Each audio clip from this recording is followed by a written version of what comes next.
ஏசியில் வேக்கம் அப்படிங்கிறது ரொம்பவே முக்கியம் அப்படின்னு சொல்லியிருந்தோம்.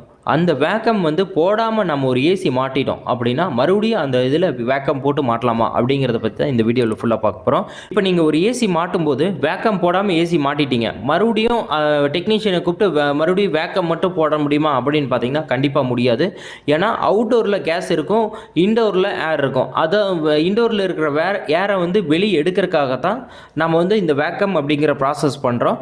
ஆனால் வந்து பார்த்திங்கன்னா இப்போ நம்ம ஏசி மாட்டினதுக்கப்புறம் ஆன் பண்ணும்போதே பார்த்தீங்கன்னா அவுட்டோரில் இருக்கிற கேஸ் ஓப்பன் பண்ணி இன்டோரில் மிக்ஸ் ஆயிரும். அப்போ கேஸும் ஏரும் மிக்ஸ் ஆயிரும்.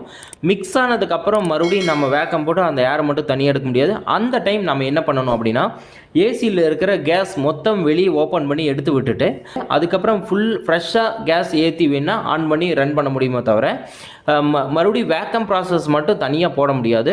உயிரிழப்புங்கிறது ஏசியில் வேக்கம் போடலின்னா கண்டிப்பாக பாசிபிள் இருக்குது அப்படிங்கிறதுனால கண்டிப்பாக வேக்கம் போடணும். இந்த வேக்கம்னுடைய நெசசிட்டியை ஒவ்வொரு ஏசியினுடைய அவுட்டோரில் ஒரு ஸ்டிக்கர் போட்டிருப்பாங்க. அந்த ஸ்டிக்கரிங்லேயே வேக்கம் கம்பல்சரி அப்படின்னு அவங்களே கம்பெனிலேயே கொடுத்துருப்பாங்க. அதனால் ஏசி புதுசாக நீங்கள் வாங்கி மாட்டுறீங்கனாலும் கண்டிப்பாக ஏசிக்கு வேக்கம் கம்பல்சரி. இல்லை நம்ம வேக்கம் போடாமல் டெக்னீஷியன் பண்ணிட்டாங்க அப்படின்னா கூட ஒரு டெக்னீஷியனை கூப்பிட்டு இருக்கிற கேஸ் எடுத்து மறுபடியும் வேக்கம் போட்டு கேஸ் டாப் அப் பண்ணி வச்சுக்கிறதா உங்களுக்கு சேஃப்டி. இந்த வீடியோ உங்களுக்கு பிடிச்சிருந்தா லைக் பண்ணுங்க, உங்க ஃப்ரெண்ட்ஸுக்கு ஷேர் பண்ணுங்க, மறக்காம சேனலை சப்ஸ்கிரைப் பண்ணி பக்கத்தில் இருக்க பெல் பட்டன் அமுத்துங்க.